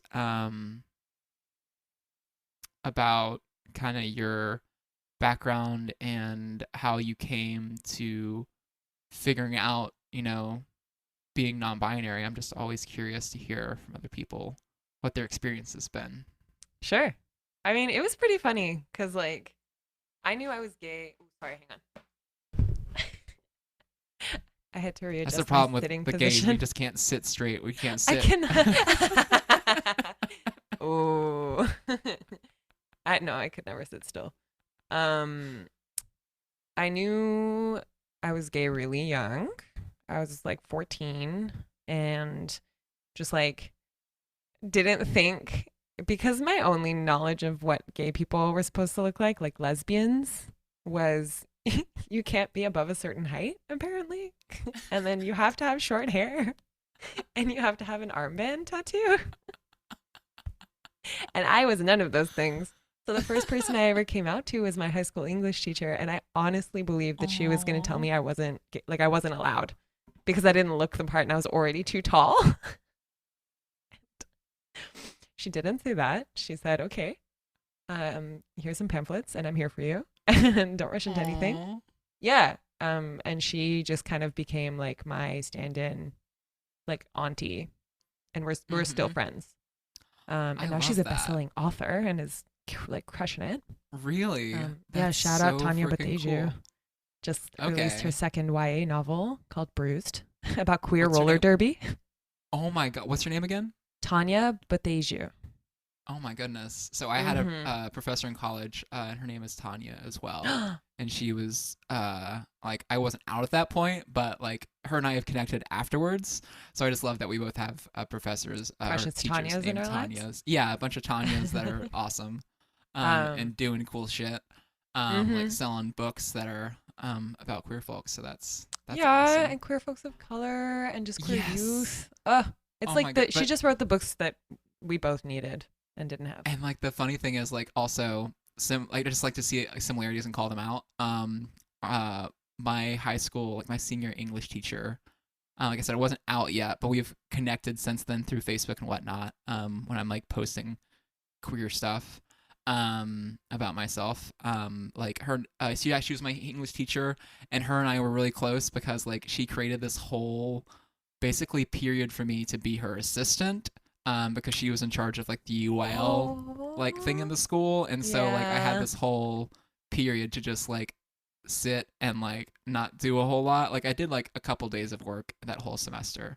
The rest of it was just me just chilling in her class and going to the different lunches and stuff. But she was such a good, like, yeah, like she just got me basically without really getting me, and was able to, um, you know, She looked support me, out. I guess, Yeah, unknowingly. I don't know. It's so weird. Like, high school English yeah. teachers are just like some of the best.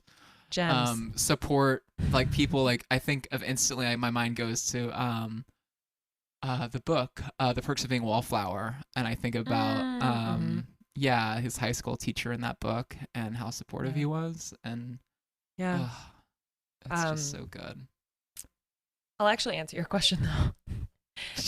I I love just interrupted it. No, no, no. That was like the starting off point, and Uh also huh. yes to all the Tanyas and yes to all the English teachers. Thank you for being the best. Um, but that it's funny because I went through that and then came out. I was already out, but I came out to my family when I was like 22, and it took some time. We're in a pretty good place now. I'm like almost 30. Um, but my gender kind of took a back seat. Um, and I think I just needed time. Like I needed time to explore queerness beyond like whiteness and beyond like white feminism and what that meant, and also my race and like being a racialized person and what that meant, because I Mm-hmm. was so in the closet that I didn't really have time to understand what it meant for me to grow up racialized. um and and then I also think it really took a trip to Iran in 2019. I was there for the first time ever. I was 27. I went with my partner. Um, and I just have a feeling that my gender expression is like inherently tied to being an Iranian person.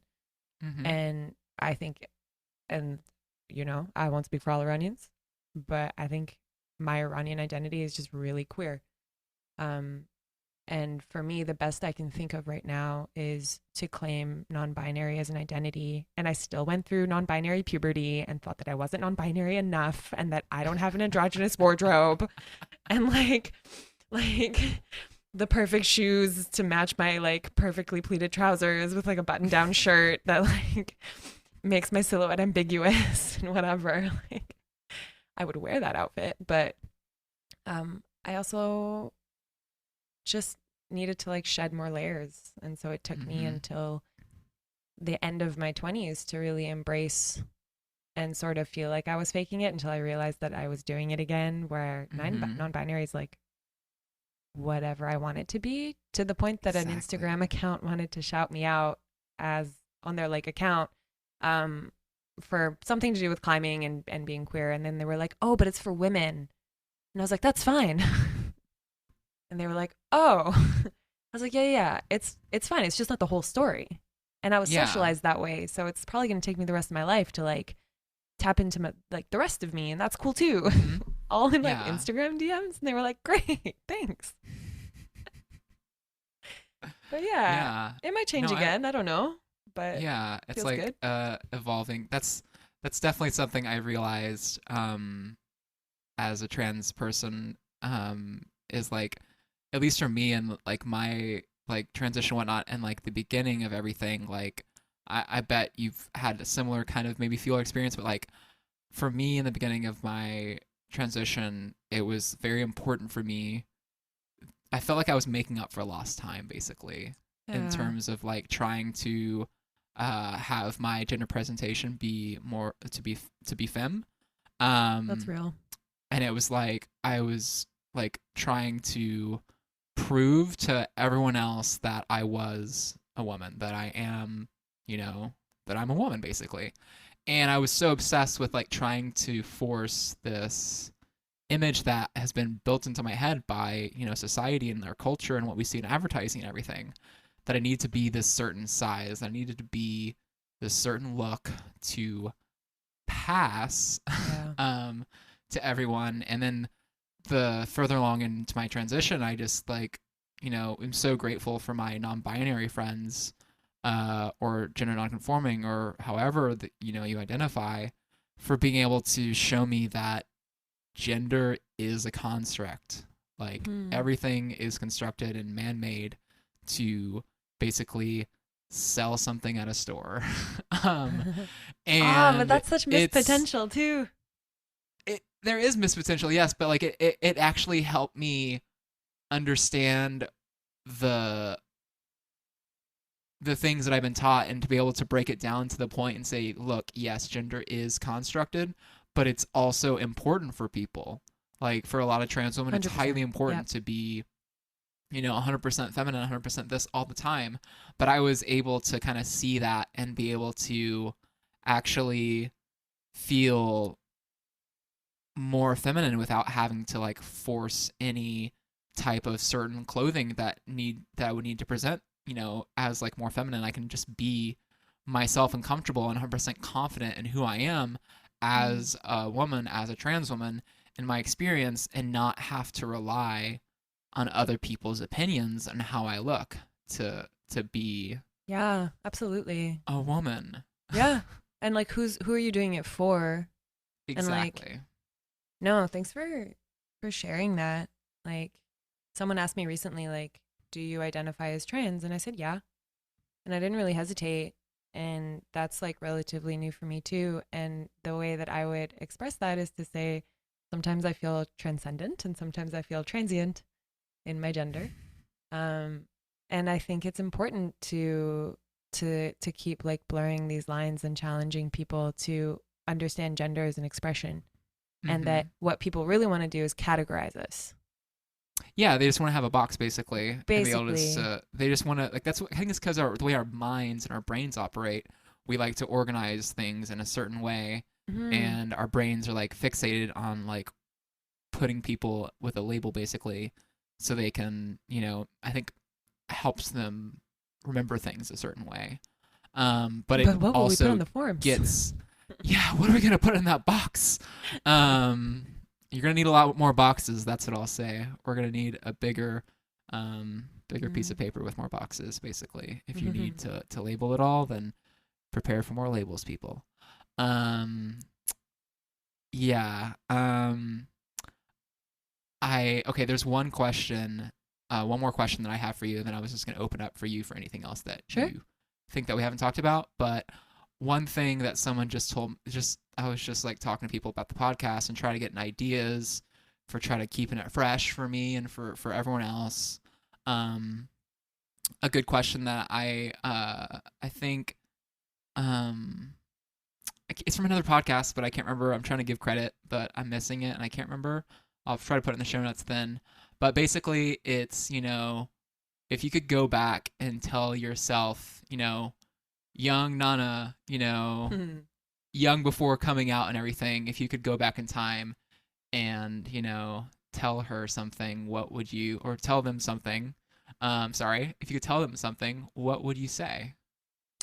I think she was down with her, or it wasn't even in her consciousness. Wasn't even aware then, but I realize now I'm addressing you, so I want to be bless. I think we're friends now, and I'll accept she, her pronouns from you. Yeah. Also, I just told you we're friends now, so I hope that's okay. Yes. With your consent. Awesome. Yes, consent's very important, everybody.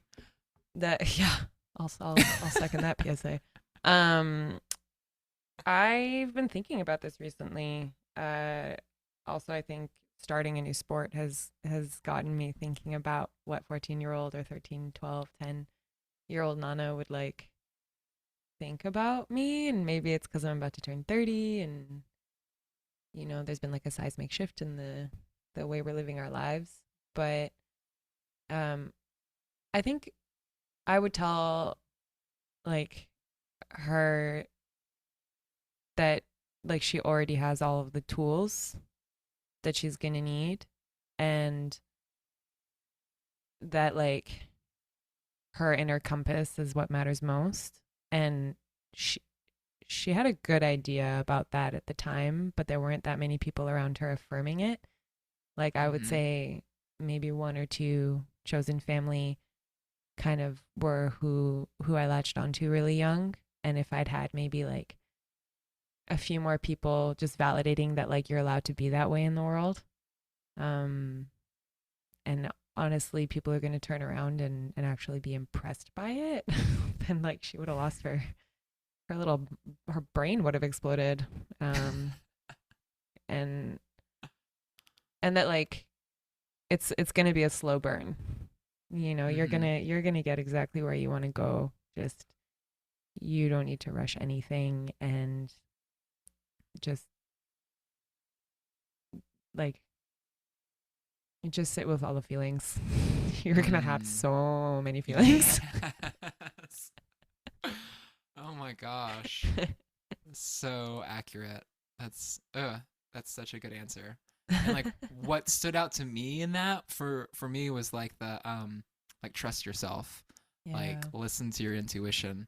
Like I'm reading a book right now that just talked about that basically, where it's like we grow up as kids with an intuition, and then as we grow up we learn to not trust our own intuition, and like we're like completely like taught from our upbringing to not trust ourselves, and then we get to be 27, 28, 29 years old, and you're real, because like that's I transitioned like at 28 basically, and you're talking about late 20s basically. Like there's I've heard other people say like too, and like there's something also in the kind of astrological like is it your Saturn system. Return? I don't know what it is, honestly. I'm not that good of a gay yet. I'm learning. Oh my god, I fucking love that you just said that. I am also trying to be a better gay and know my astrology. And date like, really, strictly like, according to my astrology. Save myself But some there's time. like some type of I think you're right. Maybe it's Saturn returns or something of like when you hit like 27 to 29 or whatever. Like there is Uh-huh. like a major shift Mm-hmm. in your life basically. Mm-hmm. And then like also there's like the whole like kind of gathered data that you're still growing up into your late 20s and you kind of define who you are at the end of your 20s basically is like kind of define who you are as a person. So like I definitely empathize and understand 100% that you know for me it was like I lost my sense of trust with myself years back as a kid and I had no idea that it was gone and I had to rebuild that basically. Yeah. um but it's just so interesting to see this. I just always am baffled by the similarities basically and seeing um yeah, like just telling yourself to listen to your gut basically Queer youth are magic. is They're magic. yeah. Like a queer, like they just are. They already Mhm. have everything. Yeah, no, that's perfect. um yeah, that was a I love that question. I can't wait to ask somebody else that question now. It's Aw. perfect. But yeah, is there anything that we did not get to discuss or talk about that you wanted to talk about? Or I guess I didn't really talk about anything for Belay All, like what you're up to now basically. Like you told me kind of how it got started, but I want to kind of get an update where we can wrap things up on and hear about what you're doing now, and then plug Cool. away. Oh, thank you. Belay All just wrapped a series of workshops with a grant from Climbing Canada for gender equity. And so we did a training workshop, a mobility workshop, and a route setting workshop. That was the first ever route setting workshop to happen that was open to the public in collaboration with the Hive Bouldering Gym here in Vancouver. And spots were super limited. We could have 4 in the training workshop and the route setting workshop. Mm-hmm. So that's 8 people total, and then 15 in a digital mobility workshop. We had over 80 people apply in like 2 short rounds of applications. Wow. And then the data from all of those is gonna hopefully help push for more programming that prioritizes equity. And like what that looked like was we took the applicants and then like Black and Indigenous people to the front, queer, trans, Black, Indigenous people, and then QT BIPOC, or sorry, QT POC, and then queer folks, and like reverse engineer how to Yeah. hold space. And all of that just led to some really beautiful workshops. And the teachers were also from the community. They got the grant paid those folks. And we're back in lockdown in Vancouver. And so right now, Belay All is just in solidarity with everyone being safe. And our programming for the next, like this month and the next month, is likely going to be canceled. Like anything that we were going to host outside, I might try and organize some things online. And yeah, staying tuned. Things are kind of on pause, which is a downer, but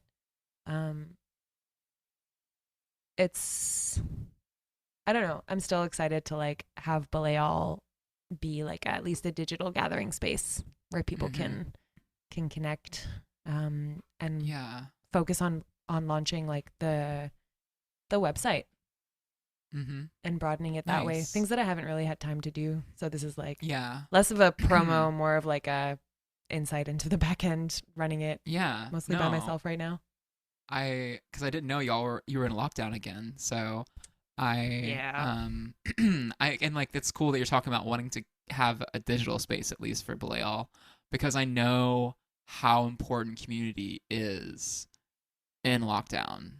Like Yeah. especially Massive. last year when it hit the first time, it was one of the most important things that kept me going basically, was having a digital community of people. Even if it wasn't climbing related, it was queer related, and that was so vital in my mental health along with lots of other people that I talk to. So I'm really glad that you're focusing on helping yourself and other people get through another lockdown. Cheers. Well, I'm grateful for the digital other space. communities too. Ooh, sorry, I interrupted you. No, you're totally good. I um, was done. Yeah, that's why I'm grateful for these other communities too, because it doesn't have to be climbing. Like Belay All operates from a set of core values and then uses climbing as a vehicle. And so I still feel like Belay All is now a skateboarding group.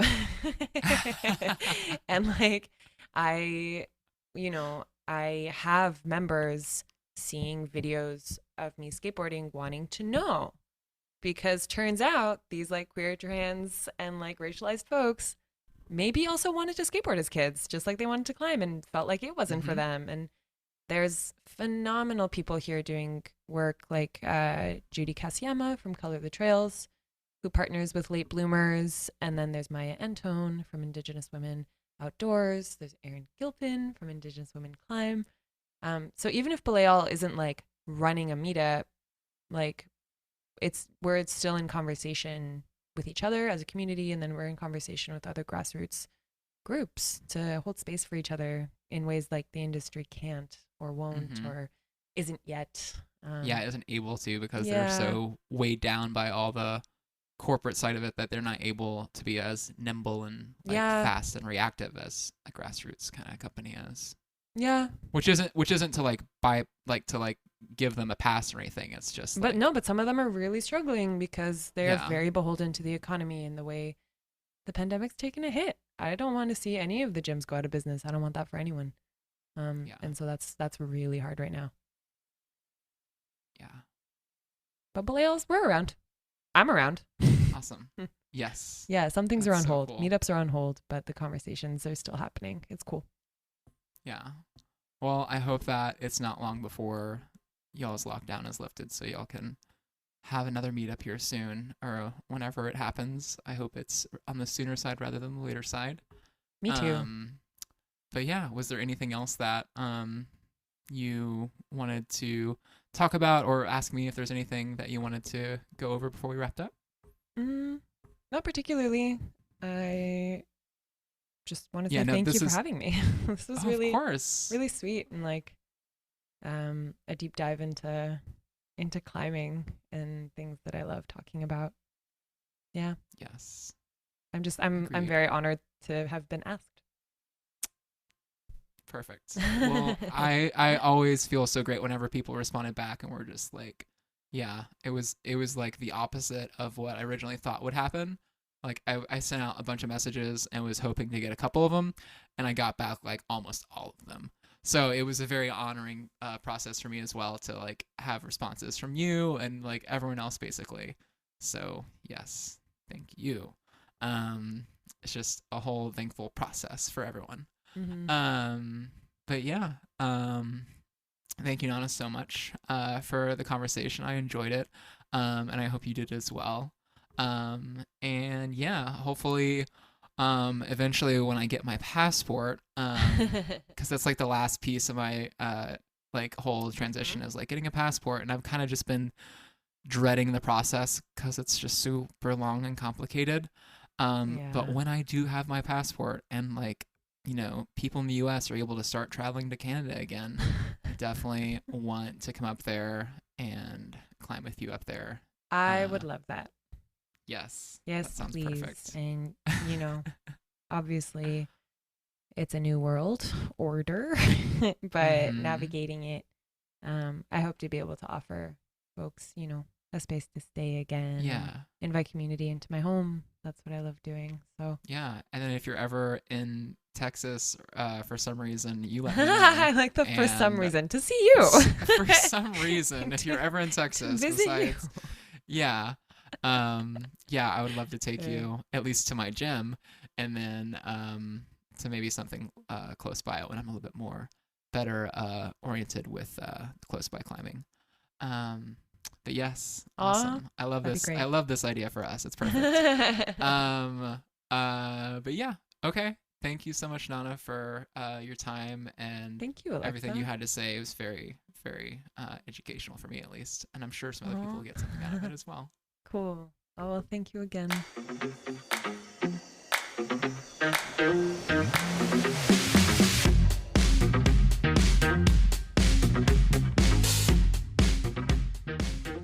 That does it for this week's episode. Thank you so much for listening. I hope you got just as much as I did out of that conversation with Anaheed. And if you liked it, yeah, be sure to go leave a comment. I love getting to see y'all's feedback and just hear what you got out of the episode. So yeah, comment, follow, subscribe, like, share this with your family, share this with your chosen family, share this with your friends. And thank you for being here. And if you're not suffering, are you really even sending it all? Drug Tone Audio.